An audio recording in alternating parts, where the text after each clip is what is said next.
Okay, I'm going to read a little bit from the book, The House of Evil. And I've done this before, but I thought I remember Sylvia now uh, in her last moments of her life.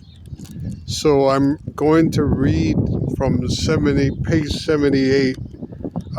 In the previous video, we'll talk about Mrs. Vermillion. And this is the chapter that talked about how Mrs. Vermillion was out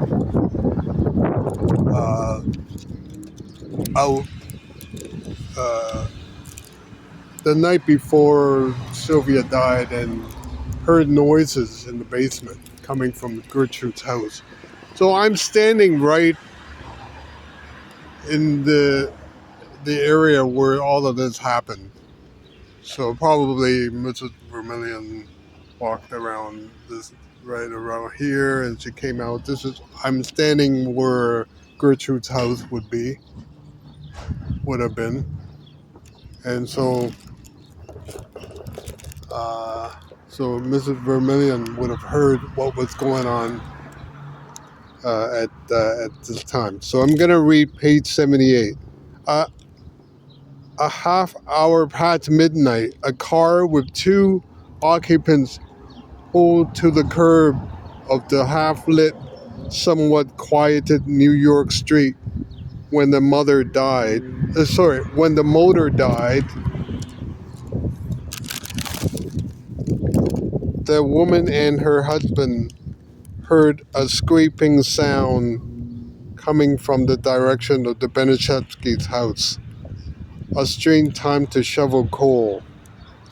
Mr. and Mrs. Vermillion went on inside their own house and next door, but the noise from the neighbor's house was not getting any softer, and an occasional shout rose above the scraping.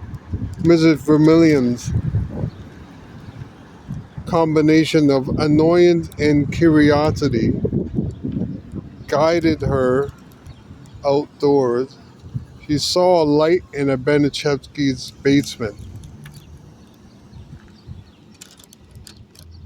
and she decided that the basement was the source of the noise. Inside, the younger children, including Jenny, had gone to bed.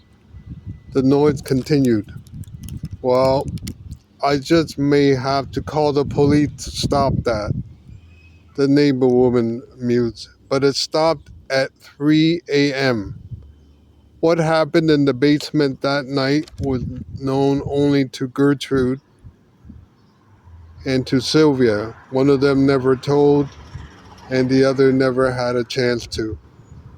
Jenny did not see her sister before school the next morning, but she came home for lunch shortly before noon, and after fixing two pieces of toast,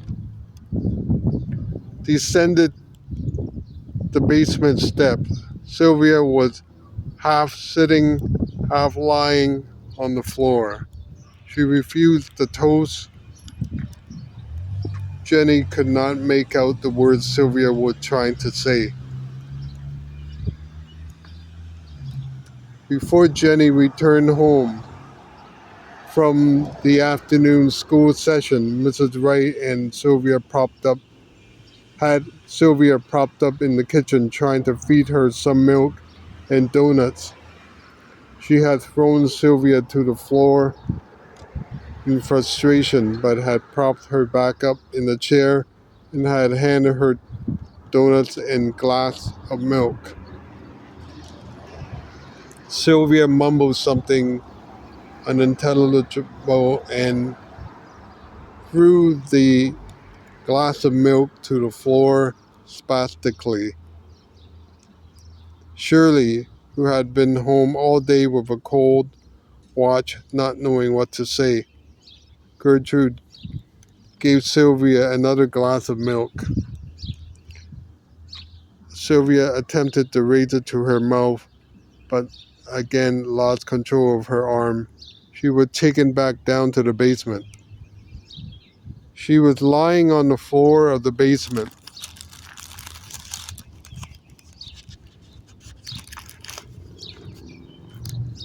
when Paula came home from her new job at a downtown cafeteria.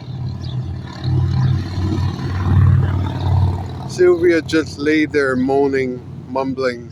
She tried to recite the ABCs, but could not get past D. A, B, C, D, and over again. Gertrude was shouting at her to clean herself up. She had moved her bowels. If you don't get up, Paula said, I'll give you a broad jump. Other children gathered in the basement. Jenny had a ride home shortly after 3:30. Richard Hobbs stopped to say hello. He was still in his school clothes.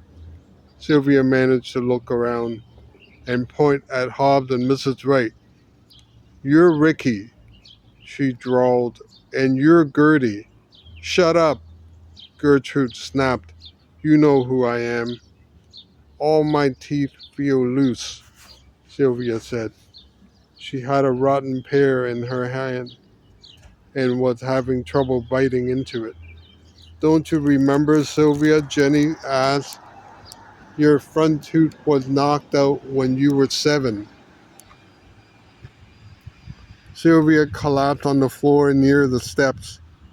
Infuriated, Gertrude stepped onto the girl's face, first one foot, then the other, and just stood there a moment.